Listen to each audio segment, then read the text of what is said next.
Peace and blessings, everybody. It's Nico Giovanni once again.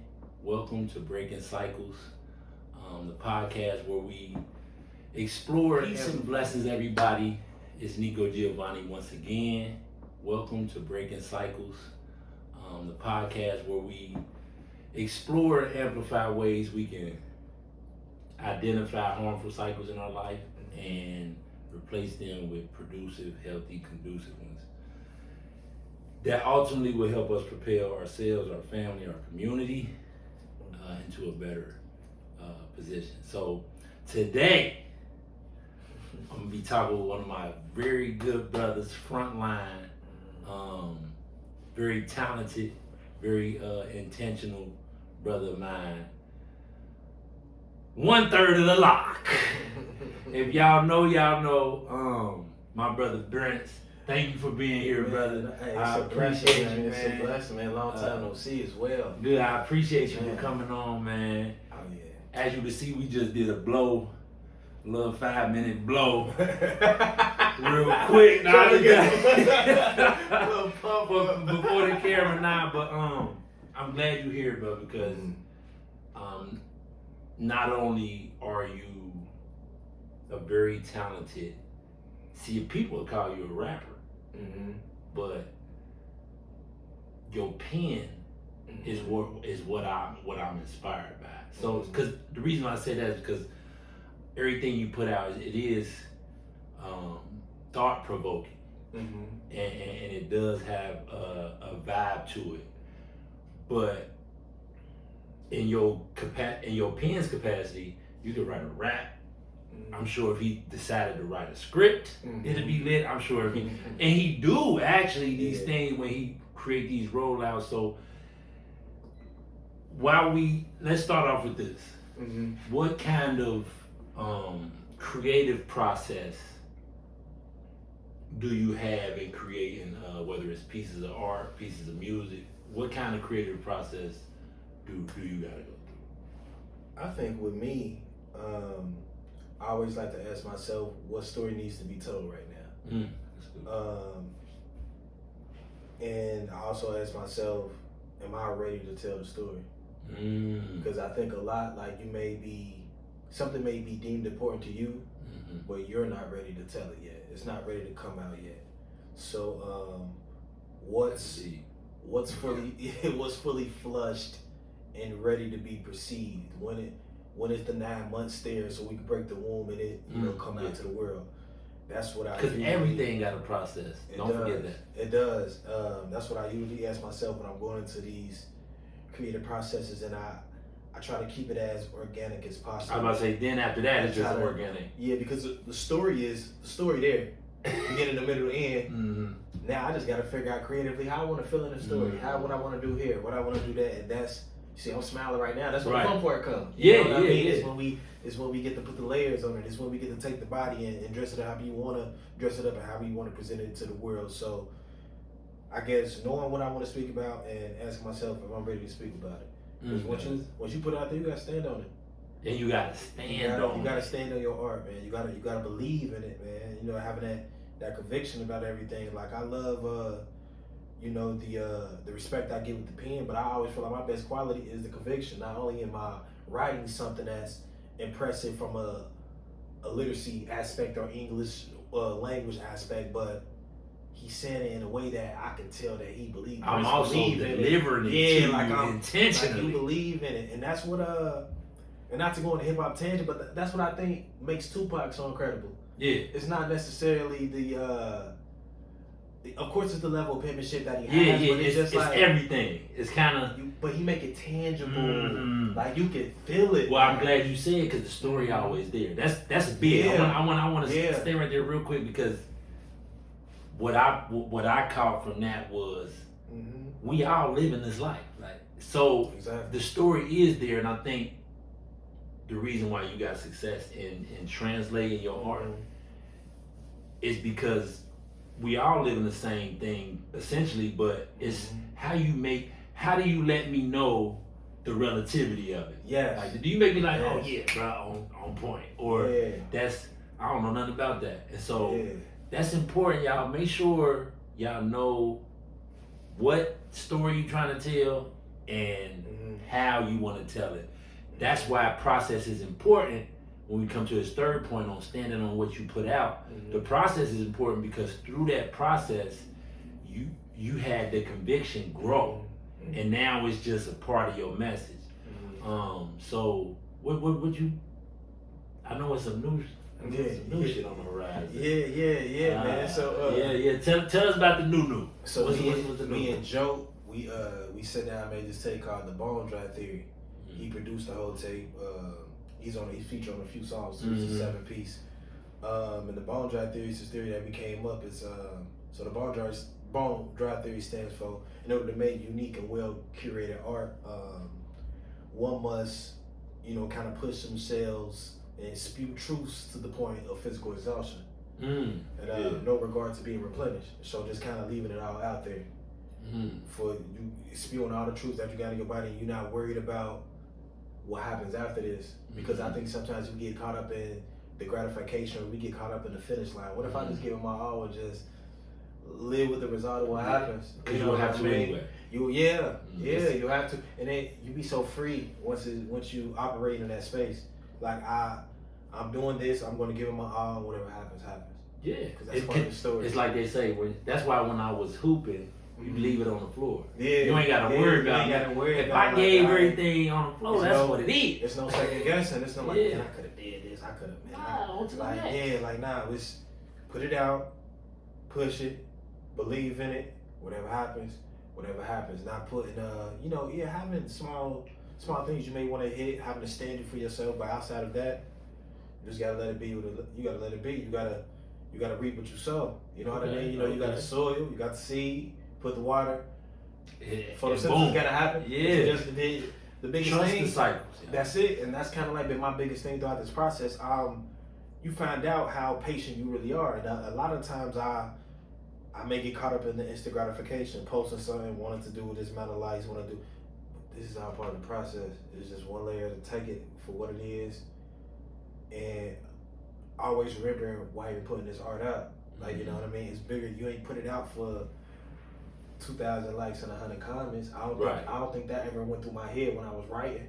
I didn't ever think about that. I didn't think about like, I'm gonna get 50, 500 shares if I say this. Yeah, now they can't think about if that's where your head at, you know what I mean? I guarantee it's trash. It ain't go there. Like, I'm gonna tell you that right now. This gonna be the one right here where you get caught up in that cycle. But I also think that's a reflection of a scarcity mindset, and all that come from growing up in certain environments where poverty is a thing. You been living in these terrible environments. You just waiting for that one thing.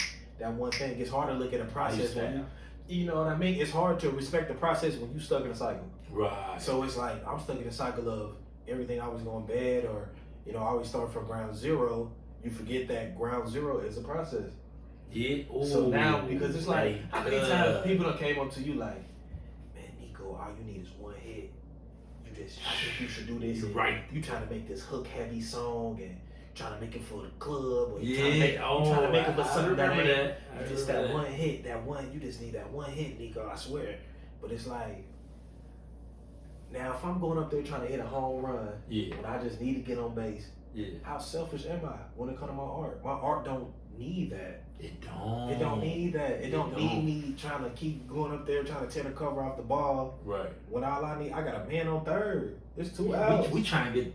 I need a single. We score. Yeah, we just I ain't trying to take him to the fence. Like, I just need to find a gap. Like, okay, it's gap or boom. We score now. So now with the art, okay, now if you ain't making it for this hit, now they can come back when they look up Nico, they look up Brince, they look up Lockness, they can see a catalog of, okay, this is well curated. Very well. And they cared about it. And this is Brince. Like, you ain't gotta. Yeah, I ain't gotta do too much second guessing, or I put it here for you. This is what I got for you. And it's crazy to say that because it's tracks I made when I was a little bit. Yeah. And I'll be like, I gotta go back and disappear that, man, because they gonna bring that up. But on the same token, I like being transparent and authentic. And so if we only want to show the dubs, without the L's, You can't. it does not. It hinders the generations behind us and the young people that's looking for something to emulate. So cause I'm a painter. A lot of y'all know I'm painting, and when I got out of high school, I was just painting just cause I wanted to paint. Yeah. Like, you know what I'm saying? Then I know I sold a couple paintings, and I was like, oh, I gotta sell some. Did you go to perform arts or something? Yeah. Okay. And then I sold a couple for some nice money. We used 17. Like, you know what I'm saying? Like get a little $500,000 sale. You like, oh wow, I'm about to paint. Yeah. So then the goal in my head shifted from just doing what I love and sharing into how do I make a piece to sell for another $1,000? You know, when you're sharing, you selling. At first, you started sharing. It was a barter system with you.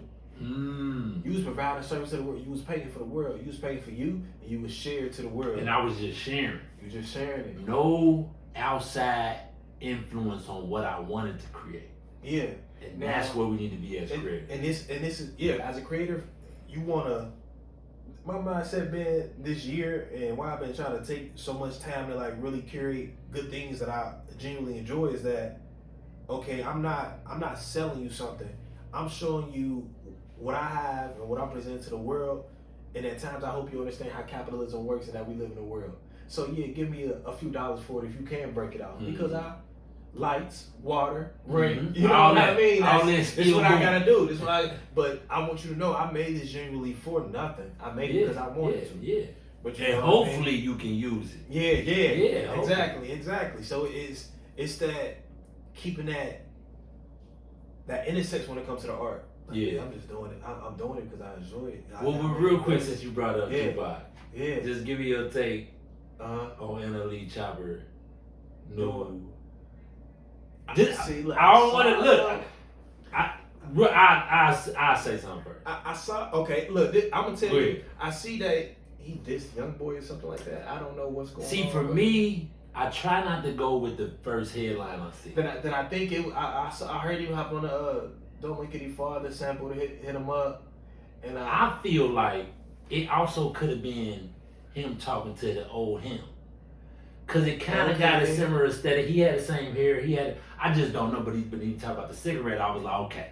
Yeah. Okay. He's shooting the shot. So maybe he just wanted to straddle the line. I don't know. I think it's like it's shock value. Shock value. 2 months from now, it didn't happen.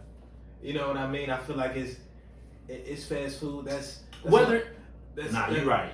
That's PR. That's labels. It gotta be. Whether it's Stephen A. coming from one of my good sisters, or they need that shock factor to usher in a view. Okay, they need that a little bit, and it's like, man, it's here today, gone tomorrow. Yeah. Like I will say the actual lyrics had a little more content. Yeah. Than the main frame of hip hop right now. And so that's the points I gave. Yeah. Now all of that. Now I look. Do what you want to do. Like it just wasn't my bad. That's all. It just wasn't my bad. I think one of the biggest things is now, you know, the older you get, the more you realize Sun ain't real, and the more you realize a lot of these people have like PR teams. PR is here for you. They're here for you to stay in the favor of the public eye. So right, it's all algorithms. Yeah, exactly. It's all algorithms. Exactly, and it should never be that. Should never be. Which I'm glad you curate. I'm glad we coming into that because AI is coming in and it's disrupting the creative industries, right? And so it's important that you do what you do in curating these very intentional things, so that because AI can't compete with that. You know what I'm saying? It ain't nothing AI can do to bring this. And what you and Joe doing? Like, you know what I'm saying? Like, how can they do that? They can't it all. And the algorithm is now one thing you always gotta. I hate when it's like it's rules on creativity because now it's like boxes. Now boundaries. You got a beautiful visual. The algorithm, you gotta post at a certain time. What if I wanna? What are you talking about? What if I'm busy? Yeah, like what if I? with people my on kids. what you mean? At a certain time, everybody on their phone all day. Mm-hmm. I should be able to post anytime, and it fit. And the people that follow me should be able to see it. Mm-hmm. It should be on their stuff. Yeah. So now I'm like, nah. I was thinking I'll post a video today. I'm posting it because I want to post it. Yeah. It's not. I'm not worried about no algorithm. And don't nobody see it. It'll find who it find. Mm-hmm. I still got faith in a lot of things, and it's a matter of time. But a lot of things, like you gotta. I might not get your message. You might not today. get it. You might see it 3 days later. You might see it 4 I days might later. run it, and that's a couple weeks from now. Yeah, man, he was talking about this, but it gets me. It makes me weigh a lot on. Okay, with this algorithm, with everything online, you gotta get outside and get to the people. Like it ain't no hiding that when it ain't comes. nothing moving without that. You gotta get okay. You gotta get outside. You gotta go perform. You gotta go show your face. You gotta go do that. You gotta find a way to fit in your schedule because you gotta connect with the people because it's a lot of things. It's a lot of things you could be with this phone on your screens. A lot of things you get to thinking you somebody that you ain't. You get the. Or I think that's our biggest downfall. Yeah, you think you ain't. You think you did enough work. You go outside. You ain't did enough. I think social media incentivizes assumed identity because instead of authentic. And all they have to do is start giving you crumbs and you see the cookie. Oh That's yeah. Like Yeah. Now they give you $30 because you done said something funny, and now you trying to find a humor and shit that ain't funny. That ain't Like you playing all the time now. Now you literally playing all the time trying to find when there's real stuff going on. Like it's really people starving. It's stuff going on. Yeah. So but now you trying to find a he and ha and everything. And it's not that because they gave you $30. You doing all this for $30. You chucking and jiving. You jiggle boying for $30. Is it worth $30? Is it worth it? Because now $30 is gone like this right now. Oh, that ain't nothing. When somebody asks you to borrow money, it is no longer $5. They want 50 to 100 or more. Like I'm like, wait a minute. Every time I go to the grocery store, it's higher. Higher every time. I I look the tax day, check it out of my check, and I'm like, that's more than like. What? Yeah, that's crazy. So it's So it's now, okay, when we gonna tighten up a little bit? And I know I get the stigma like, Brince, you always a serious artist. I feel like it's certain things you gotta say. That's what I make. Yeah, I feel like people gotta realize I'm making stuff that I like. I'm making stuff that creates itself. Right. Ooh. Like if it was meant for me to make something else, it would happen. It would happen. It would have been happened. It's a push and pull, y'all, and I think a lot of times, since we so distracted, we pull away from our natural selves. What's naturally intrinsic to us will be our success if we lock in. But I think, like you said, since it's so many things to emulate or try to be, like you said, and I think the issue is that it's shadow work involved, right? And that ain't easy. Not at all. That ain't easy to go. I always say the hardest thing to do today in society is be yourself 100% consistently, day by day. Yeah. Right? Yeah. That's hard. Like, I don't want y'all, to me, it's hard. Like, you know what I'm saying? I gotta wake up every day and be on what you say, and stand on what I stand on. And sometimes I might get new information. I could be wrong. This ego complex where our thoughts are paramount to everybody else's is hurting us because our natural inclination is to organize with each other and find the synergy. And that's where we ain't now. So I want to segue though. I want to segue because it's a lot of young brothers that listen to your music. Yeah. And like this channel is geared towards young black men. Yeah. Now I want all our youth, all young men, all young women to be able to gain value from these conversations. But no, I'm gonna say this every time. I am a black man, so my responsibility is young black men. Like I got 3 sons. That's just what I gotta do. Yeah. And I'm just trying to make sure that I respect the men who set a standard for me as a youth. Even though some of them was doing illegal stuff, some of them, you know what I'm saying? Everything wasn't all peachy and right but it was a standard of being a man that these young brothers now have less of. And so, how do you see the community, the black community, address give me the best way you think we can get through to our young black men to put the op culture down and pick up the empowerment culture? Because I always tell them it ain't nothing more dangerous than a disciplined you. Self-love, self-knowledge, they trying to stop that with all of their dollars.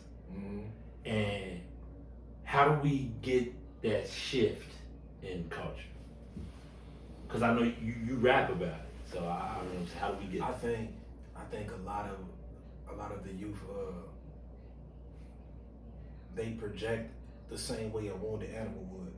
If you ever seen like a wounded deer, it'll be heels up, horns first, because they hurt. Right. Back against the wall. Back against the wall. And now they want you to think that this is how they naturally are, so you can be scared and not get close to them. But I think we have to show them that we know you're hurting and we're not scared of you. Yeah. I might have to get low. And I slowly. My energy right. Surely, okay. And I gotta make sure I'm in the right state to even help you. Ooh. And I gotta provide the services to help you, because I can say whatever. I can tell you good. What they say in the slam? Rewind. Hold on. I gotta be ready. I gotta come with a plan, because I think a lot of people help, but you have to understand the reality that some people are living, and you have to come with a plan and a service. And there's nothing wrong with that. Sometimes your help may not be enough. Yeah. So I think that's when we simply get back outside. When I drive through my neighborhood, I don't even. The community ain't there no more. It was different. It was different. We was little. It was different. We was just outside. People like, I'm just talking about real life people just walking up and down the street. I don't see that no more. No, you don't. So it's that community, like, okay, y'all young, y'all in the streets, y'all think y'all outside? But the elders was outside. I hope you know, like, in a different way. Literally though, like the elders was outside. Like my pops was real big in the community. He had like clothing stores and barbershops growing up in East Price Hill. He was grilling and feeding the hood. He was outside every day. Yeah, stand of the man. Really, like it's like I think you got to come back and be outside, be more community, and especially with the value of the dollar going down, with the economy, with the political climate and everything going down, we can do nothing but come outside to attempt to help each other. Because if they don't see us, then they ain't gonna believe it. Because now we just talking. Now we just on the screen. Now we gotta find a way to be outside. And I don't mean go outside with no megaphone yelling in no young dude face. You gotta understand how to approach. I always say, y'all know I say this all the time. These young men and women, they not looking for no savior. They don't need you to come and try to be Jesus. What they need is space and opportunity. That's what they need to grow into themselves. They need to know what's already set in stone. And I think what people got to realize that you don't always have to. You have to learn your resources that are already there. It's so much stuff already implemented now by generations before us. We always think we got to start from scratch when it comes to building something. We don't. Well, let's find a manager. You don't have to do that, bro. People been doing that for 50 years over there. You just don't. They just don't. It just ain't broadcast for X amount of reasons. But you have to understand, like, you have to go to. I think one of the biggest places that every neighborhood needs to really utilize is the public library. And we got 41 of them here in Cincinnati. That's nothing but human resources. You can go in there and find out anything from HIV testing, how to get your GED, from how to go to culinary school, how to pick up a trade. All you gotta do is ask. That's their job to help you. Yeah, they publicly funded to do that.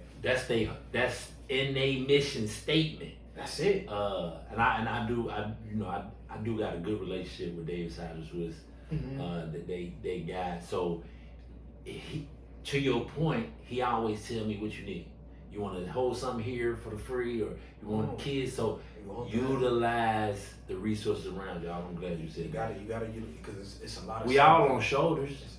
We why would we not stand? I was thinking yesterday, you know how many black women I know that got nonprofits that's been doing stuff for the community for decades.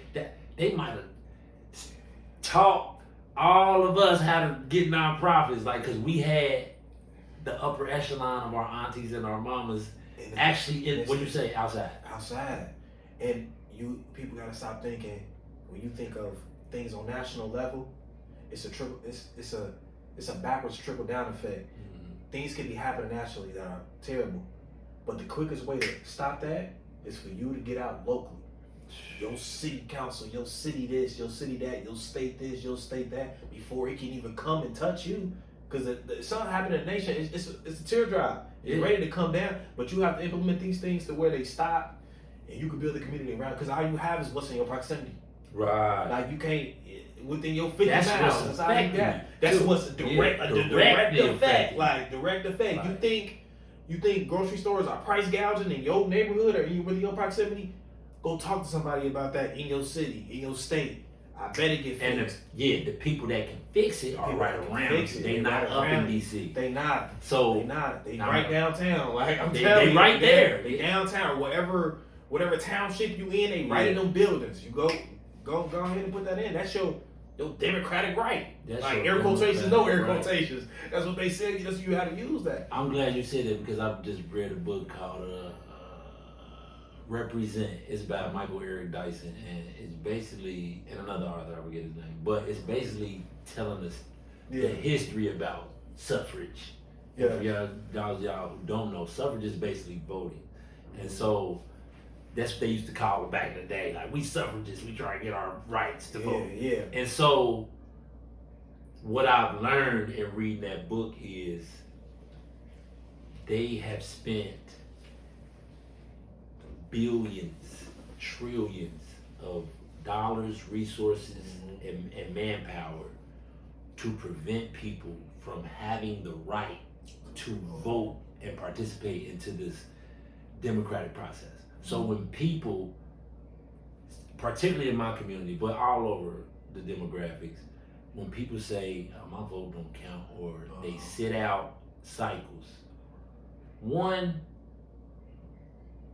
that's going to be a detriment to our ability to improve as a community. Two, it is a failure for those of us who's speaking or organizing or in this space. We got to do more. And I'm self-checking me because we just had an election in Cincinnati where 28, maybe 30% of the voters came out to vote. Now, what was everybody else doing? I know people busy, everything happened, but what can we do to empower the voter to make them feel like how it's feeling up in New York? I think it comes to the point of them simply not knowing and them getting, everybody do got their lifestyle, their maybe the kids, the job, this, that, and the third. They feel like these things don't affect them, but they don't understand that these things, these council members, these bodies of governments are, why you may be in the situation that you in. Remember them connected dot pictures? Yeah, that's how we just looking at the page like, man, what? It come back. Everything comes back to that.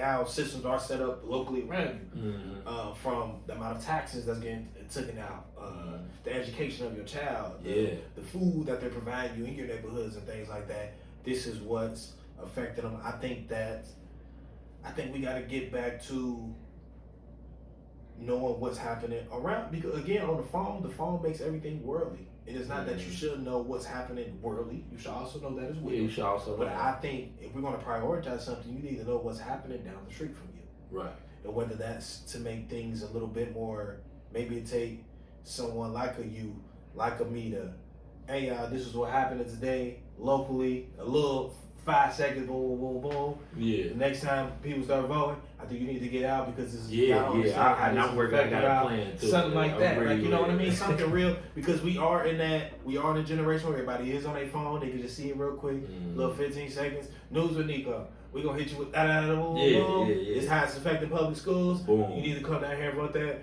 or we gonna meet down here. We gonna talk about it a little more. Yeah. So I think it's like It's the footwork, the guerrilla marketing. Yeah, like you gotta get back out like that. That's proven because it's proven. I still see Jehovah's Witness outside. With these they never stop. They never. That's always been. They ain't pick up no phone. No. They outside telling you about the watchtower right now. I swear to God, you go They'll post up and pull up. They post up and pull up. You know why? They post up and pull up. They outside with the incense, with the bean pie. Don't y'all try to take that from me. We post up and we pull up. Yeah, they out. They outside. Nah, some things don't change. You can't beat word of mouth, and then actual, like, when I run for public office, and it'll be in the future, but I tout one thing. Anybody I meet that I tell that I'm going to run for public service is I want accountability. I want people to hold me accountable. One, because that's just how it should be. Two, because holding me accountable, it helps you. It does. It does help you. It does. But it exponentially helps me because what happened to my balls and my word. Look, I try to make sure that my word is infallible. Now that's impossible because we humans. Yeah. But I work to make sure I'm trying to do what I say, mean what I say. You know what I'm saying? And if not, I want to be a communicator. So if my word do fall one time, you was aware of it the whole time because we respect each other. And so I think that's where we need to get to, and being able to first self-regulate and being able to hold each other accountable. That's my favorite word of 2026. Like, so whether, I don't care if it's Republican, Democrat, gay, straight, white, black, if you tell me something, that's what I am expecting. I'm not taking nothing less. That's all. And vice versa. It's what you gave me. It's what you gave me. It's mine. It's what you gave me. Yeah, it's mine. I own it. And so, how does accountability look in you moving forward as an artist and an educator? Like, let's hit the artist first. Like, how do we hold each other accountable as artists so that in this war with AI, we ultimately just win. Like, I think we win anyway because they just can't do what we do. But, and then as an educator, how do we hold ourselves and then our pupils accountable? I think as an artist, I think it just starts with us slowly taking stands, even when it comes to things like DSPs and wanting help from these labels and you know, trying to be a part of the industry, a part of the game. Simply making the art, taking it for what it is, and letting it be. But in being AI can't be outside like how we can. It can't perform at 9:30.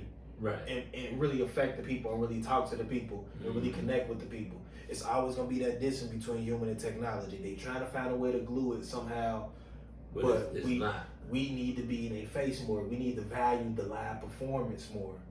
The live art exhibit more. Like the experience. That's what humans are. We simply just these vessels of experience. Right. We experience, then you know, we go to the higher plane. So we got to give them that experience, and understand that, you know, we are the tangible. We are the thing that's real. We are the thing that is here. We the thing that laugh, that cry. We have to take our flaws into accountability. AI is not flawed. That's what it's made to be.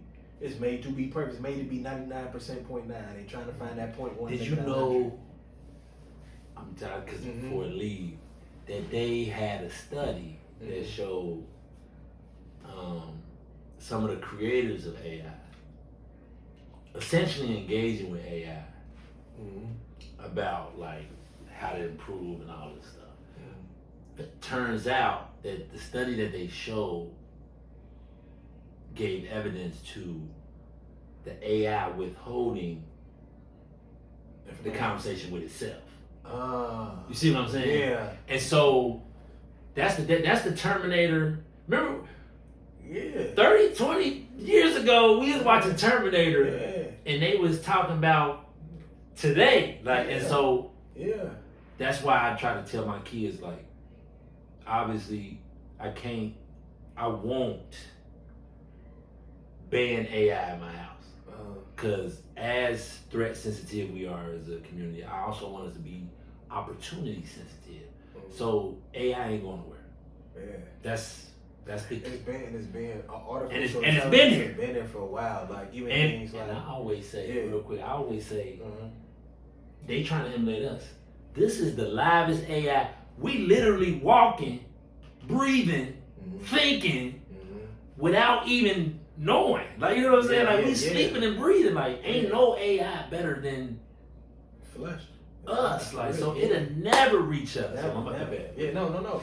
And I don't even know what I was. It's always like that.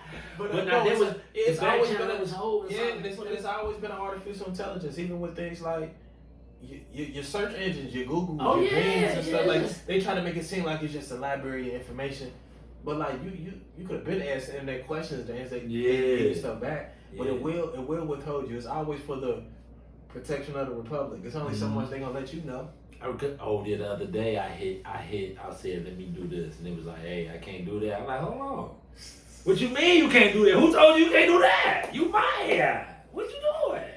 But they gonna put the gatekeeping in. You don't think that's you don't think that's a big brother watching you? Yeah. So you put something. Man, how can I make my people come together? Hey, I can give you a layout. Oh, you can do that. So you think once it gets to a certain level, this AI ain't gonna alert whoever need to be alerted. This is what they doing. This the whole plan I gave to them. This is what they implemented. This is why it's working so good. This is the flaws in it. Yeah, let me get that. That's why I be like, I ain't giving everything to AI. Yeah, like you can't get a whole sauce. Like I tell my kids, you can use it to compute, not create. So if you need to do some math. You know what I'm saying? You need to send 1,000 emails, fine. Yeah, find a way. But if you like, write me a book. No, we're not doing none of that. Because then, what we're incentivizing is a lazy cognitive state. To where, and I got caught up in it. I had a deadline, y'all. I was playing games. Yeah. Day before, I'm like, oh. And I went in and I looked. I felt bad. Like, I'm like, what you say about your art? My art don't need that. My brain don't need that. Yeah. I'm fully capable, and we all are fully capable because, again, AI is trying to emulate the human brain. It is. You feel what I'm saying? Like, so. Mirror us. We try to get that, and they try to get us. Like, you know what I'm saying? Like, so, I'm big on, I like some of the, like, influencers that are frontline breaking down AI for us. I follow a few, and they help me keep a ethics in engaging with this. Yeah. But you would never write a rap song. Nah, that's crazy. With AI. That's crazy. that's.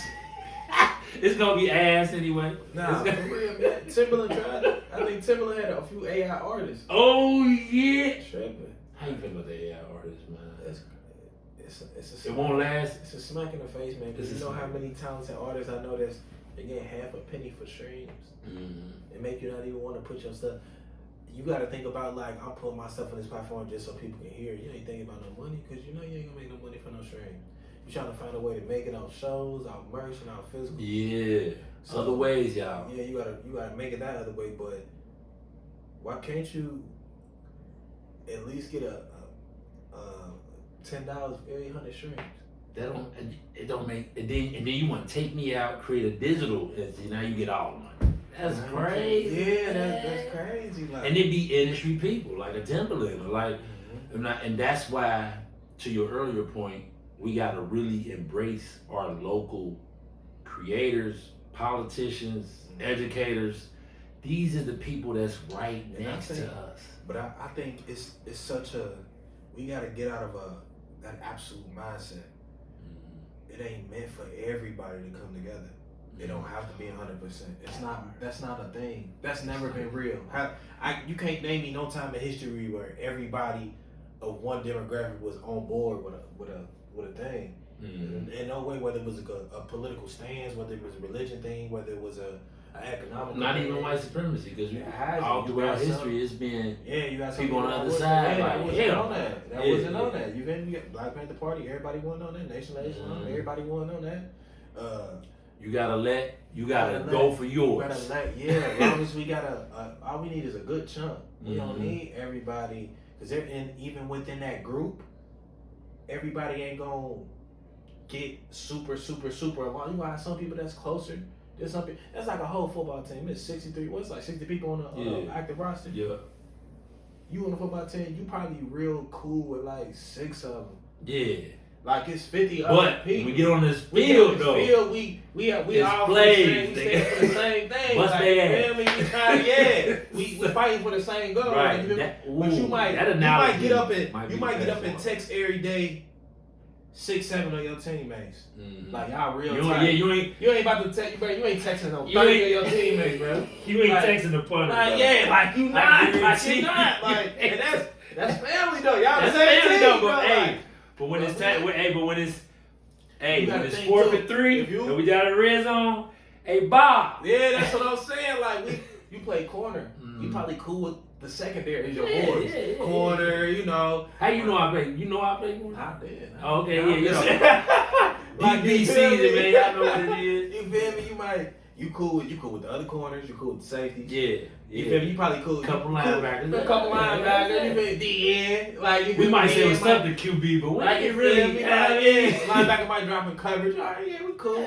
But it's just like I probably don't communicate with the third string running back on a day to day, right? But it's a shared goal though. It's a foundation goal. Like we need these dubs. That's what we need, y'all. Yeah. Because that's our community, we do for some dubs. Yeah, we gotta put that to the side. Like, okay, y'all don't like each other about nothing. Even when it comes to the art stuff, y'all had this little back and forth rapping. All right, boom. It ain't big. It ain't nothing's that big. Ain't nobody got hurt yet. It could have been that big. Right. Y'all can talk about it. Y'all ain't gotta be the best of friends, but understand we same goal. And everybody trying to make a little something out this. And I still listen to Kendrick. I still listen to Kendrick. Like you feel me? Like it ain't. You know what I'm saying? Yeah, I still listen to Cole. Like it's cool. And that's why I wanted. That's what we need. Exactly. That was the perfect analogy. Like how that transpired to where it was magnanimous. It was the biggest thing that year, culturally, and everybody died. Ain't nobody died. And that's what I'm saying. Even when people do pass away, you know, the Tupac's, Biggie's, when beef go a little too far, people, you ask a lot of people, they got Biggie and Pac in their top 5 together. Like together. It ain't because if you like Biggie, I can't fuck with you. Because I'm a Tupac. Or you know, I can't mess with And even on the street level, we now see up in Chicago where gangs is going back to the foundation of why our gangs came about in the first place, which is, you know, community protection, community engagement, all of these things that help us improve. Like and we not a monolith. See, black people. There's so many facets of it. I mean, it's exhausting. We the foundation of a lot of things. We the foundation. You might have a black power brother. You might have a emo brother. You might have a brother he might be an atheist. Like you know, but y'all can all come together. Like okay, we got this out here. Yeah, we get whooped. So what's going on? So why we losing? You know why you losing? Because everybody trying to be fingers. But once you make it to you feel me? You know harder to break. It's harder to break. It's harder to break. So it's like, okay, we gotta find a way. Like, okay, we losing, y'all. We all on the same page here. Now I will say, man, I agree with that. But all right. But this be my thing, Nico. People not only want to win, they want to win their way. Yeah. Like, you know, like they can't never. It's no compromising with some people. I want to win, however the win comes. We need to win. I want to. As long as we ain't being no. But that's not even winning. We sitting there being suckers. That's not us winning. That's not us winning. We gotta find a way to like, okay, we need to implement. We too smart. We too gifted. We gotta win as a whole. We got to. Ain't no individual winning because ain't no individual. The war is against the whole. Yeah. It ain't against it. They'll let they'll let Tim Scott come to the White House. Yeah. They'll let some black people come. Like, but at the end of the day, like, but not a bum one at a time. Not. They ain't gonna let Brince or me come up in there as part of their administration. At all. So it's like, I know for a fact that we need to embrace now, like I said, the one part, right, is this Black MAGA kind of thing going on. And I do got some brothers that are frontline with me about the boys in our community. So it wouldn't matter what they did. I see them frontline trying to save boys. I don't care. I don't care. He go do his MAGA stuff over there. I don't care. He here when we trying to save these boys. So I really don't. But it's dangerous because I'm not a fan. I'm a big hater of misinformation. Right? And even when I'm misinformed, I'm coming back to tell you, hey, I was wrong. This is the real information. You know what I'm saying? And I think that's what I need from Black MAGA, or they can just stay over there. Because I want y'all here. I think that's such a, if you Black MAGA, and even if you is, standing up for the boys, that's a thick line. You can't just jump over that one. You gotta walk that. Like thin line between like, okay, anything but that. That's a very far train. So to kind of meet me in the middle. Now I have to think, do you have some hidden agenda? What's your how genuine is the help? But also, because my mom, I don't blame my mom for what she didn't know that she didn't teach me. Okay. You know what I'm saying? Because she only could give me what she got. What she had, And so sometimes I try to extend the grace to that could have came from their number one source, like which is your parents, your family, like, and maybe I need to give you more information so that you can start to break that down over in your Black MAGA realm. Like, but then I'd rather put my energy towards, you know what I'm saying? Now my thing is like, okay, you helping the boys, right? It ain't my job to MAGA you. Yeah. Like, you feel me? Like, that ain't you did what you had to do. But when you come out here on that time, it's my responsibility to be like, okay, hey, bro. You can't get with that. Okay. And even when after you're gonna help, I might have to pull you to the side and check gauge your temperature. Like, okay, and we do. Good. So I'm like, we good, or like what's going on? Like, what was your? Because at the end of the day, to your front point, if I can get you to feel me for a little bit, I can get you to see me. It's over. You gonna be like, okay, boom, okay, my bad. Yeah. And I've been there, not on a magazine. But I done been on the wrong side of where I was supposed to be due to misinformation or me not really locking in. So I try to get that grace, but like you said, that's a thick line. I've been trying to. So all the way over there. You might just have to just be over there. You might just but I think like where sometimes we gotta put down. It's kind of like, in the military, you get like, the purple heart, you get this, you might be part of some barricade or something like that, some small group within that. But at the end of the day, we all got on that same exact uniform. You could have on a little different tint color because you were part of this within that. Like, you feel me, the micro group, the micro this, the micro that. But when we all wear this cape, we all fall under this one umbrella.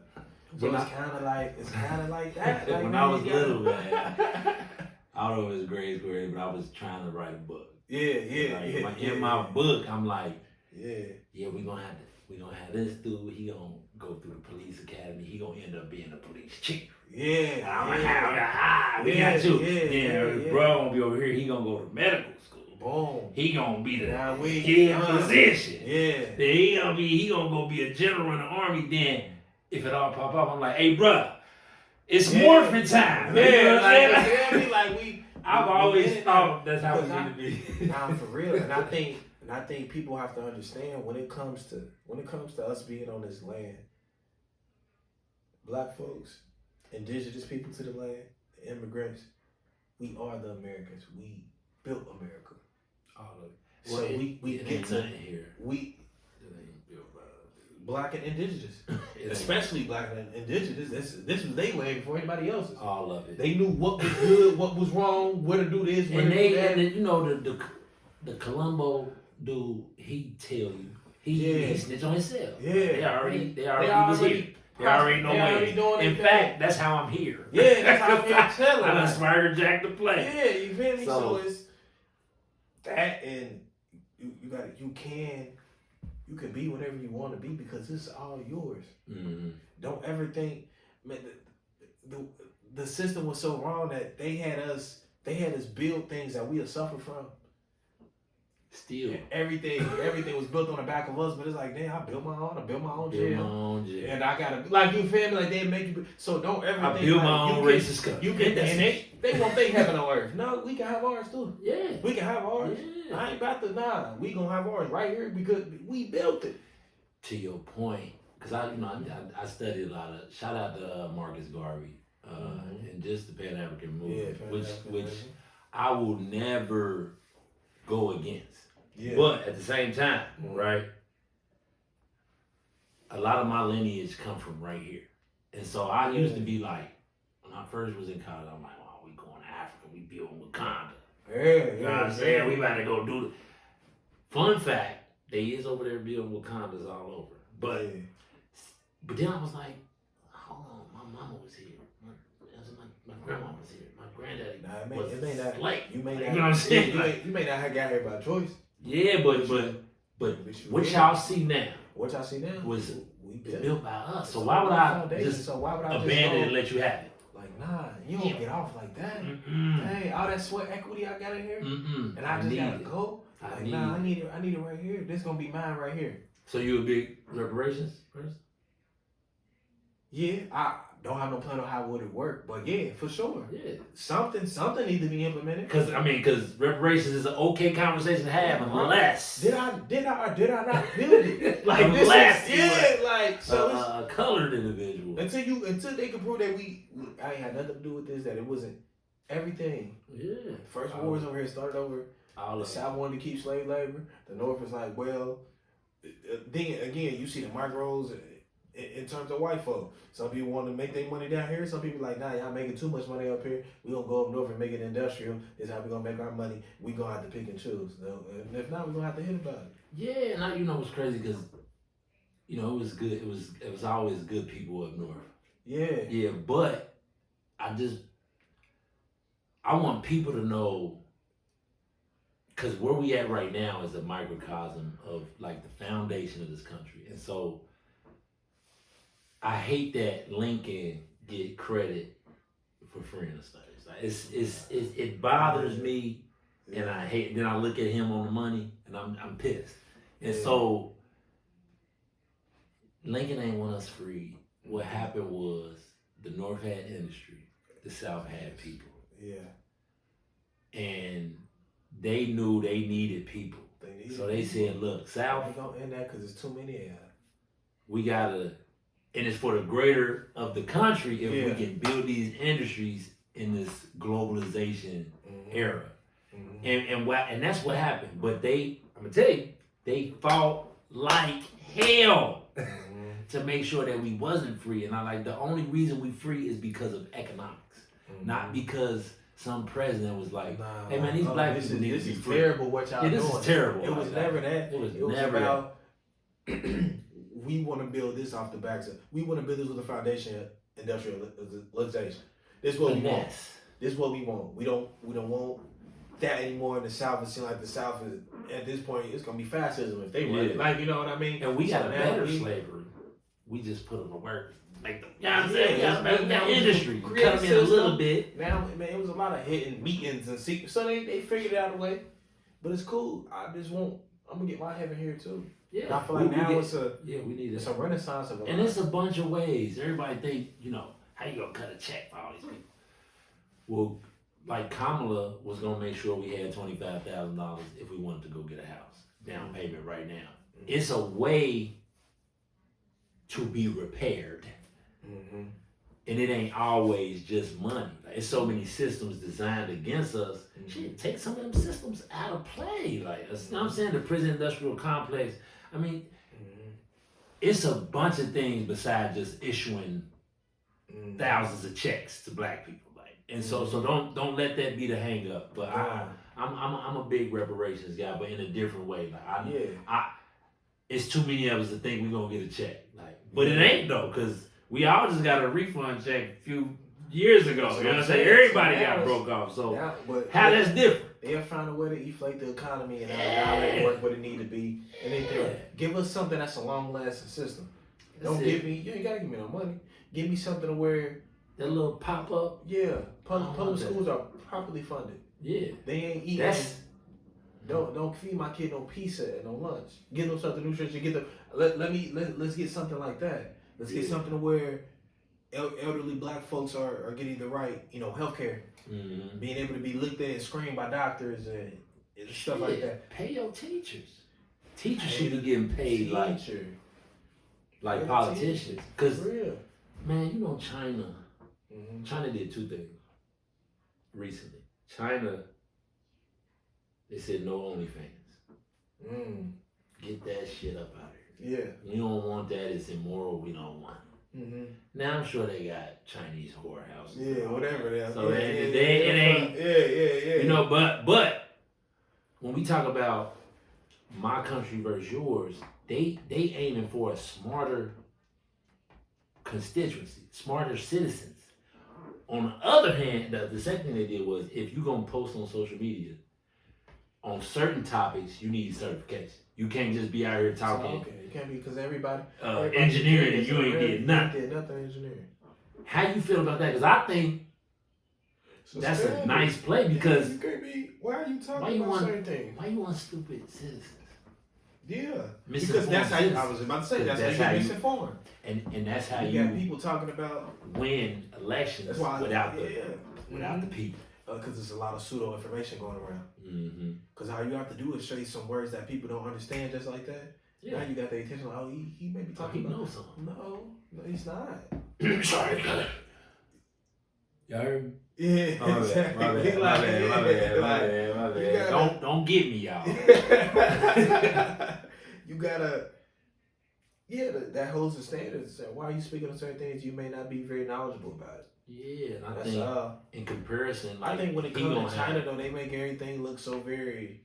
You look at it through American eye, and everything looks so. They're taking away their rights, and just keeping a standard. And which brings me to my next. I think it reminds me of raising their kids different. Yeah, you raise your kids a certain way. When kids get to talking about, well, my mama let me do this, my mama let me do that. Then my daddy let me do that. Then they like, dang, what? Well, no, you not understanding. This is structure. I'm prepping you for the future. Now, now when you 25, you like, cause I often call my mama like, you know what, dudes? For real, you did it. If I'd have listened sooner, I might be a millionaire out here already. So but I'm still claiming that's coming. So my next point was, I always talk about what's our biggest problem as a community, and we've been touching a little bit on some of the points. I'm of the big perspective that the nuclear family has to be a pillar of our community. It does. How do we? This is one, right? Because it's black men say black women a problem, black women say black men a problem, and it's a cycle of no accountability, right? Yeah. So I always try to make. What's up? I think, first of all, our internal problems are so public, and that's one of the biggest problems ever. And it has you thinking that we're the only one that have these problems. It's man-woman problems in every single culture. Yeah. They just gonna put ours. That's the thing is, we think our problems are a lot bigger than what they are, because we're the only problems people are seeing. Right. You only seeing the 50-50, the man versus woman. They threw the blackface on it, and that's how you see. Yeah. That's in every ethical group in America. Yeah. And again, what they always say, black people don't come together. And then we start doing our research and start finding, again, getting outside for real. We've been had groups. We've been community. The community been here. You just think it's not out there. It's plenty of married, healthy couples and nuclear families. You just like it ain't in your algorithm. It's you gotta get outside. It's not you, and that's the biggest thing. They got us thinking that it's a problem. We really out here just problematic as fuck. Yeah, it's not possible. It's not. It's really we ain't not, even that deep here yet. It's really not possible. It's everything we had for so long would have burnt down. It's not. They really have you thinking that it's a problem. Mm-hmm. No. Now, can we expand on these groups? Can we expand on nuclear families? Of course. Can we adjust, improve? Can we adjust? No doubt. That's no doubt. But I think is a lot start of from people scratch, like you said, is they find a problem in everything. Again, we don't come together. They found the problem with religion, which is you don't have to be subjugated to no religion, but the black church.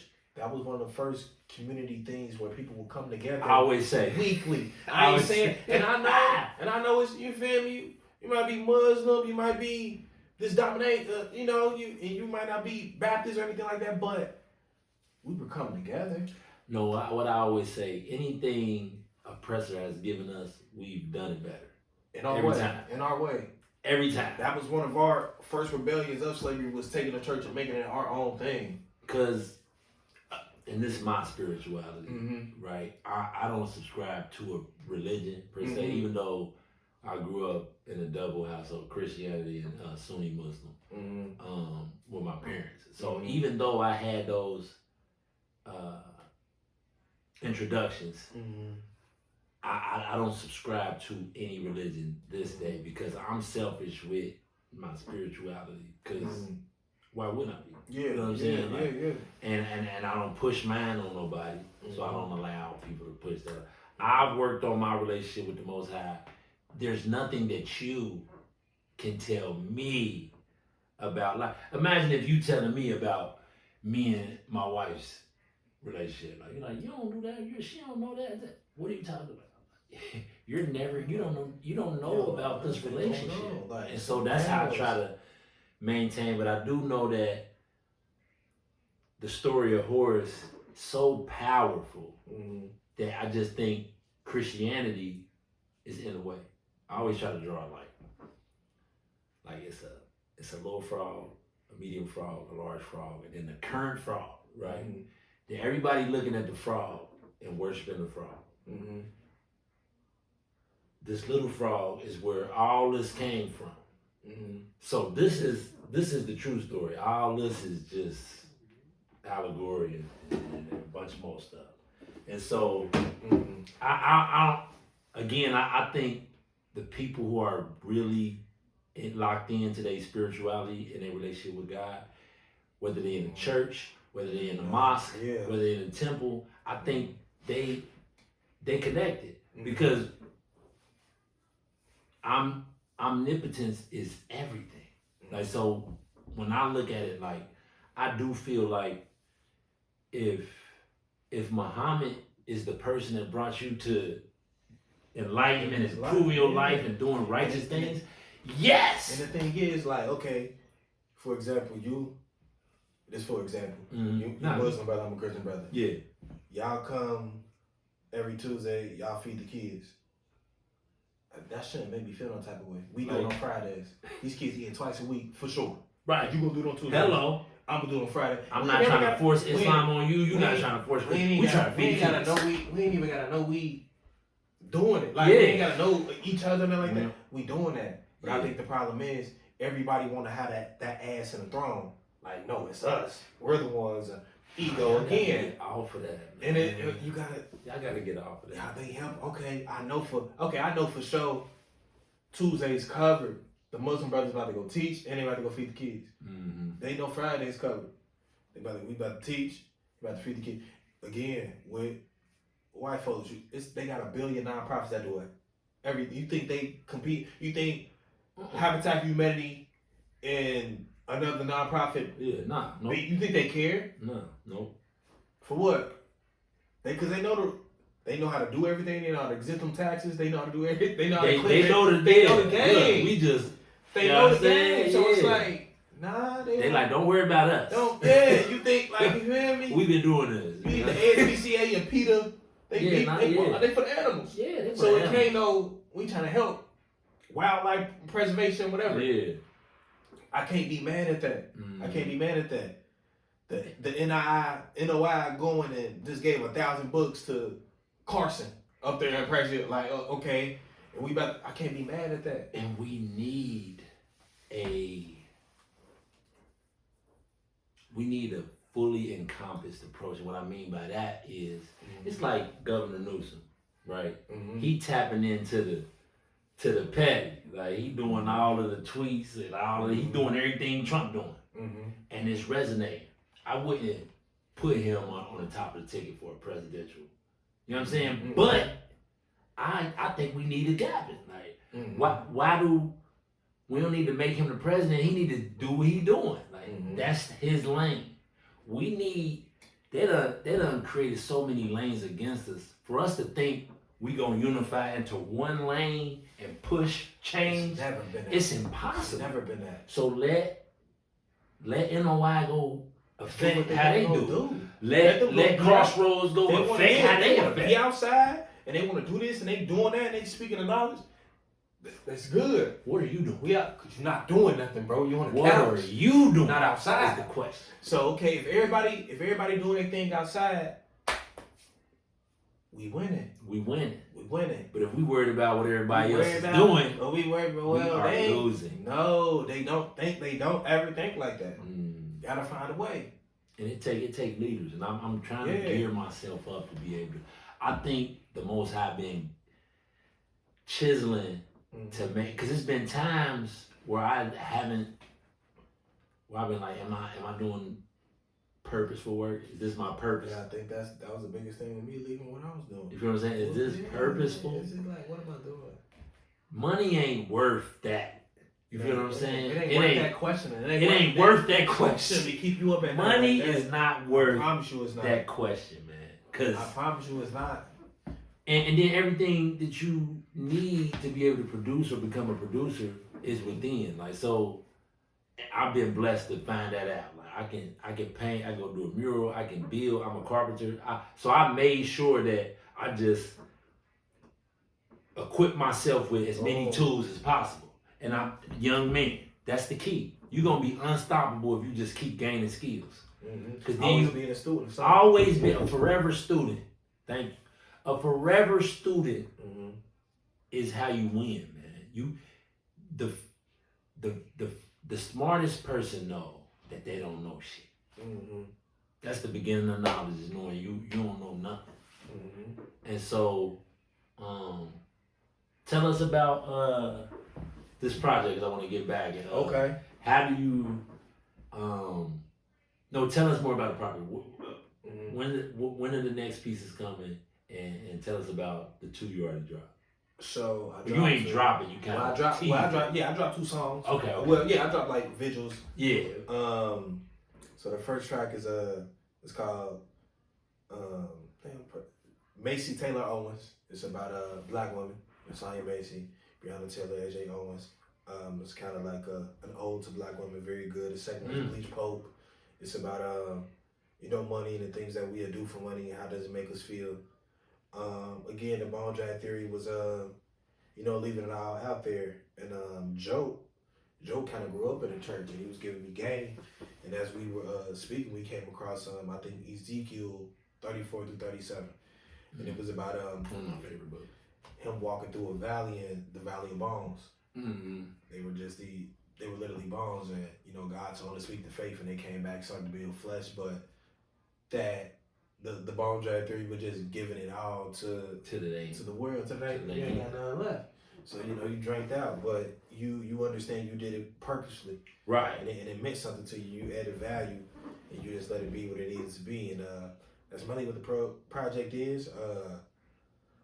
We're rolling out all November, sometime in December. Tap in, y'all. I'm just taking my time with it. They going off, dude. They going off. So man, I'm liking it. I got a few nice shows lined up for it already, and yeah. So, okay. Yeah, so we good, man. So I know we talked about you doing the mortgage loan officer for mortgages. And that I was like, that's a good look, because I'm always like, we need more black home ownership, and I know that just seeing us more and dealing with us more make that a big thing. Like, how was that? I think because you want that, you got to make sure who you working for want it too. That's deep. I think that's a lot of bigger thing with being like black in corporate world. You may have these agendas. They may make you the face of that. They may make you the DEI, the affirmative action. You know what I mean? Like, okay, we ain't racist. We got black. So it's just like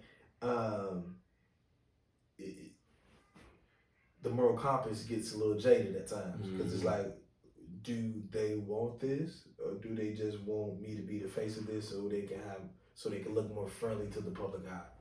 And I think I was kind of going back and forth with that. I'm like, this ain't meaningful work. I don't think this is, not for me at least. Like, you know what I mean? I don't think it could be for somebody else. I was already teaching after school programs through Elements and through Arts Equity. Shout out to Elements, man. Staple from since I was a wee jit. Man, big up to Elements. So teaching creative writing and English after school, and I'm like, man, I love to teach. Let's see if I can get into these schools. I got my bachelor's in public relations and a certificate in creative writing. Okay. So I'm like, let me figure out what I need to do to get like I just want to get a sub license just to see if I want to be in a school system. This is a whole different beast. Process. This is a whole different beast. But usually I would have. Shout out my baby. My girlfriend Melissa helped me so much when it comes to just slowing down. And look, fellas, you need a woman that really, the right woman really gonna help you sit down and really tailor things that need to be tailored while you trying to go 100 miles. Because you a man and you just trying to get it. Pace you. No. And why would you go straight into a teaching job? You've been teaching after school. That's different than teaching in school for 7-8 hours. Maybe do science, y'all. Maybe do the long-term sub. Figure it out. Get your feet wet. See what it's like. Because that's a different beast. That's a different type of corporate world. You going from banking, education, boom. I'm like, okay. So I'm like, started the interview process. Got on, and we'll be starting soon. I'm just kind of conquering that beast, and man, thank you, bro. Because I think that's key. Shout out Kyrie, man. Kyrie, he the foundation. I'm like, look, imagine the change in trajectory from before they had him as a teacher to now having him for 1-2 years. They're like, what? Man. They done seen something they've never seen before in this space. And it take us, because, you know what I'm saying? It take us. We the only people that can talk to us. Like when I see these organizations, these nonprofits, they come in with all these white people. Man, and they got t-shirts, and they got free pizza. Facts. That's fine. But it don't. But they don't retain. And they actually don't trust y'all. And we can't be mad at that, because a lot of these organizations do look at them as a number. Exactly. They get a certain amount of money per kid. Yep. And so these kids, they can smell it. That's why I take genuine. They know this transactional. They can feel the transaction. They can feel me or you coming and being like, look, I ain't here for nothing but to help you. You know what I'm saying? Help us. You know what I'm saying? And when they get that, it's important. That's why I want to say thank you, because even my son saw his first black teacher in kindergarten, because they had a program where they was bringing in new black male educators. And every day, all of the students, they was, on the way out, they, see you later, mister. And they wasn't playing the other teachers, but you could see the dynamic of who was really holding their attention and who really made them excited about being here. It was these black men, because naturally, that's what we built for nurture. But it's important that black men, you get the other part of your science, what he was talking about, because we have an energy that's a protagonist, kind of energy. We go. Mm-hmm. We go, we create, Mm-hmm. we produce. And I'm talking about ideas into fruition. I ain't talking about babies. Mm-hmm. We know that. But I'm talking about that's what we do. We are in this world to use our God body. And that's creating things from our mind into this physical place. Mm-hmm. And so you need, I don't say you need it. Mm-hmm. I won't say you need it. But if, building a family and improving and growing, it's a natural progression, is something that you want to do or are thinking about, when you're looking for a relationship or a partner, it's important that you do your due diligence. And stop, and just I'm gonna always say this: stop busting raw in anything. Y'all shouldn't even be having this raw sex as often as y'all do. And I just want to say it. I want to say it out loud because we don't want to talk about it. I remember I was in college. I was slipping up left and right as well. I got 4 kids right now. But what I'm saying is we got to do better, because the people getting the shortest end of the stick in this political culture is our babies and our elders. It is. And so we got to be the change we need to see. Mm-hmm. So in addition to that, educating. Mm-hmm. What does CPS? We're gonna talk about CPS. Mm-hmm. I was gonna say, what do schools in general? What do CPS need to prioritize? They just got $48 million levy, and solidify their leadership. Mm-hmm. What need to be prioritized for our babies to be put in a better position? And being honest with a lot of these parents, I think that they pushing these kids forward. They don't know anything. They're not being taught properly. They're not being. I think the structure of that kid is not being held responsible, and I think someone's scared to say no when it comes to certain things. I remember one of my older siblings, might have been like 2nd grade. My mom felt like they weren't ready for the 3rd. Held them back. Like they could have moved on, but she like, nah. You gotta get it. I don't want you to just be. I want you to have it. I want you to have it. And I think that's one thing we gotta grasp it. We gotta grasp it, and I do think they need to see more reflections of themselves. Mm-hmm. That's key. Cause my biggest thing was I've been working since I was 14. I ain't never went without a job. So me resigning from the mortgage loan officer and having to take time to I'm unemployed. But when I go into the education, a black educated man, they want you like this. Yeah. What? Oh yeah, come here. That's why when I first got in politics, they're trying to hire me left and right. Come here, bro. We need you. Well, my thing was they'll test your bandwidth too. Mm-hmm. Not only do they want you teaching, you're the disciplinary of the school. You might be the only man there, you're the only black man there that can tell. And they don't want to add no conversation. They just want you to do all of it. So now, you hooped in college? Oh, you should coach the Another check. What y'all talking about? Okay. And then they'll play on your passion. They love that. One of my big homies when I first got in, he laughed at me when I came in because I came in when I got the position. I'm like, I got some ideas. I'm like, look, boom. I'm like, look. Hey, he sat down. He said, look, I know it feel good. But you need to curb that shit. Curb that because you gotta have boundaries. You gotta have a boundary. You already they'll take. Because the fact that you care, you're already gonna be taking a lot of stuff home. Mm-hmm. Just off my heart and my moral compass. Yeah. I got a responsibility to shit. Yeah. So it's just now it's just you wait for these 8 hours. You gotta understand you're doing the best that you can with what you got. You can't do no more because you got other stuff. You just ain't a teacher. You hear me? My big homie was like, political activist, husband. Okay. And then I was like, you ain't gotta pay me nothing. What? My wife was like, hey, I don't know. That's the thing though. I ain't here to sell you nothing. I'm here to add value, but I need you to understand how capitalism works. Yeah. I need some pay. So we ain't gonna be able to or go tell Duke, make it all free. Yeah, if they make it all free, do that, we can do what we want now. All right, we can hoop. But nah, because I seen that happen with a lot. They test your bandwidth, and now you wearing 80 hats. Well, your simple has to be teaching whatever you teach. That's it.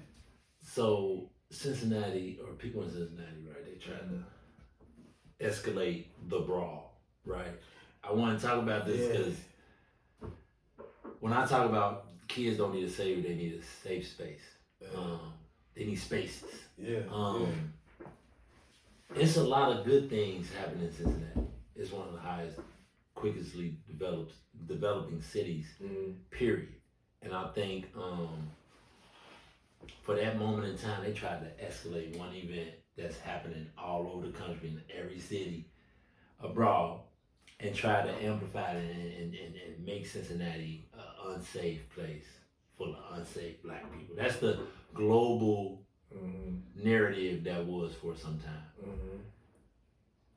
Now, this didn't have nothing to do with youth. Everybody was grown.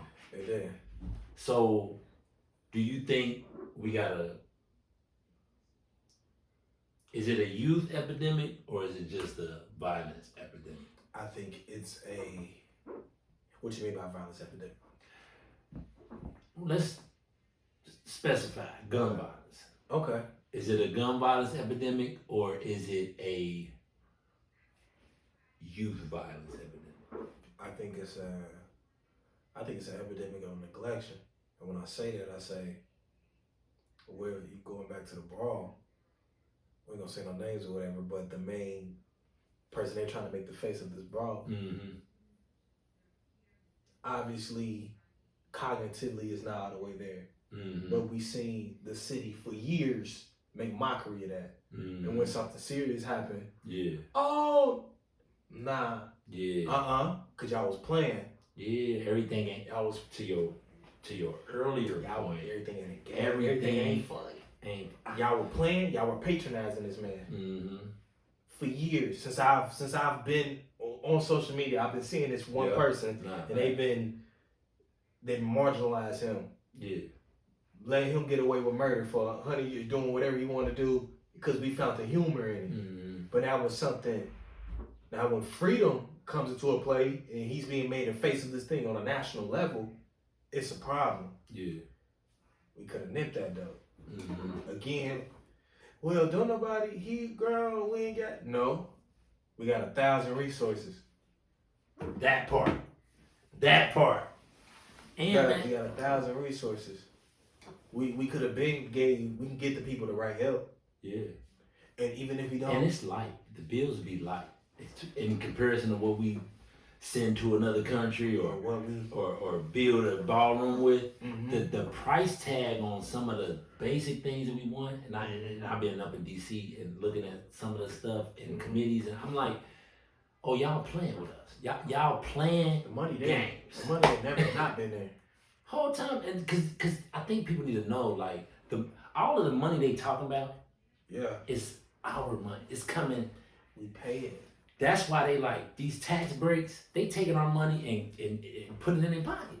And so I think just we need more civics education and civics engagement from high school. That way, by the time they graduate, we got educated, informed voters that not only know how it works, but have been following. Like, okay, I'm of the idea that we need to demand tangibles every election cycle. Whoever tell us they gonna give them and don't, we vote your opponent in next time. Boom. It don't need to be and I don't care if you red, blue, independent. I want tangibles that improve the lives of me and mine. Can I get that? And if that's the case, we don't get a what was his name for? He held our county. It was before Greg. I forget his name. He ain't been in there for some time. Anyway, I gotta brushing up on my city politics. But he was in there for 25 years, and then when we got in there, they like, oh, we didn't even know y'all did that. Like stuff that we do, like casework and all that. We didn't even know he ain't care. Like so, we gotta get. And then the elders don't trust us. They want us to respect them, but they don't trust us with the reins. That's the disconnect. Cause I can get wisdom from you, but I'm front line. What are you talking about? Like, you don't know what's going on front line. Mm-hmm. It ain't the same thing as what Martin Luther King. You know what I'm saying? I get it. Y'all did y'all big one. No, for sure. But put some respect on us because we want to do it. Like, you know what I'm saying? They talk at times that I can't even imagine disconnect because we come from you. So what did you do? What was your shortcoming and where you don't like me now that I'm an adult as well? Like, so, but now it's different. But the thing is, you know, the older you get, naturally, you kind of get comfortable. And the ambition kind of slow down. Mm-hmm. So now you may be seeing a reflection of you when you was younger. You may be trying to steer me away because you feel like I'm exert all this energy and nothing gonna happen because you came in green like I did and thought you was gonna do this and do that. Now let me figure it out. Give me the space to grow. Right. I ain't gonna have it all figured out. And that's the natural progression of things. Like, you act like I'm asking for something that's crazy. I just want space to grow. Like, you know what I'm saying? You gonna lift a little pot of plant into a bigger plot. Like, and then you're gonna take it, put it in the ground. We need to do that with our children. Like, we can't just. We gotta take them out of an environment, give them more tools, and let them grow. Mm-hmm. So one of the other things, we're about to wrap up, but one of the other things that is big on this channel is, because for my black men, we need to commit to some form of self-care, because we do a lot. A lot of us do a lot. We load up the plate and then we forget about ourselves. Like, and that doesn't benefit anybody in the equation. So I always ask, like, give us what are some self-care activities or techniques that you use that maybe one of these young brothers and sisters could use? So on top of my girlfriend being a therapist, she also a nail tech. That's a win. First of all, you found you a therapist to be your partner. You kind of won half the battle. Go ahead. She also a nail tech. So just and fresh cuticles. Cleaner is some next godly. Yes, it is. You know, so man, taking care of yourself like that. In the gym, I think that's one of the best self-care. Whether it's resistance training, hitting the weights. Yeah, I taught him how to do his first push-up. To be honest with y'all, but y'all can't see it, but I'm an action figure under this sweater, right? So don't get it twisted. I ain't gonna lie, Nico got crazy hands. I don't know if y'all ever saw no foot. Hey, leg crazy. He already like 6'2". Surprise, so like, man. Nah, but man, that and man, and taking days to reset, man. Slow down. You ain't gotta go 110 miles per hour. I think some of your biggest self-care is doing stuff like that and getting things off your chest. You got a sibling you ain't talked to in a while, try to hit them up, call them. You and your parents might not have the best relationship. Try your best to maybe rekindle, maybe just reach out, get it off your chest. Do a lot of, make the self-care about healing, man. You can't be walking around with open wounds. You lose a lot of blood doing that. So you gotta heal, man. You gotta take time, and it take time to heal. That's it, man. Just slow things down. Yeah, ain't no day. It's day by day, actually. Let it every man. Day. And it's an up and down thing, man. Some days is one step forward, two back. The next day is 4 steps forward. It just be like that. And I'm glad you said that, because I had a conversation with my 7-year-old son. Mm-hmm. Not just his energy was a little off. And I was like, what's up? I don't want to talk about it. I was like, now usually I don't force a conversation. Mm-hmm. Like, but the energy is a little off, so I'm like, okay, I need to pull it up. So I'm like, I start saying, come on, man, just break it down. He was like, all right. Yeah. That's all, like, see, I do it. In my head, I'm like, I do it, but he's like, yeah, I'm still salty at you. I'm mad that you did. I'm like, okay, well, let's break it down. He was like, when I was playing with my friends, you know what I'm saying, it was, his friend got a brother and it was 2 against 1. Yeah. Right? And they was kind of wrestling. And he was like, Dad, help me. And I was like, nah, you got to figure that out because you started it. Like, you started wrestling. So you got, you know what I'm saying? And they bigger than you, they older than you. I wanted this to be a moment for him. Yeah, so, you know what I'm saying? Obviously, you know what I'm saying? They got him. And when I told him no, you know what I'm saying? He got the water in his eyes. And he ain't forgave me that whole week. So when I asked him, I'm like, boom, like, he like, yeah, you ain't have my back. And that, you know what I'm saying, that made me sad. Like, and I'm like, so if I didn't engage him, he hold on to that. And it just get worse. Bigger. Right. So now it become a thing. He don't even trust that I got his back. Like, you know what I'm saying? Like something that when he was 7, now he 15, like bro, he ain't got my back. Like, and so I want to encourage all y'all to, whether it's your child, your nephew, your niece, the babies have a higher capacity than we give them credit for. And I need us to start communicating with intentionality because they understand, they comprehend, and they retain. And so I just want to make sure I'm leaving y'all with that, because you brought up, don't hold on to stuff. Like, you gotta let stuff go. Like, you know what I'm saying? Even the trees shed their leaves. Yeah, you gotta let go. Once a year, like, cool. You know what I'm saying? Cool. The thing that make them beautiful, they say, I gotta go. So I can refresh, replenish, and we gotta respect our cycles. So, Fresh Prince or Martin?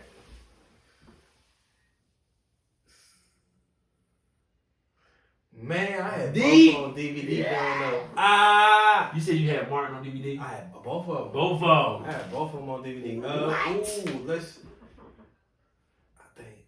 I like Fresh Prince, man. Fresh Prince. Okay, we finally, we starting to get some diversity. You the second Fresh Prince.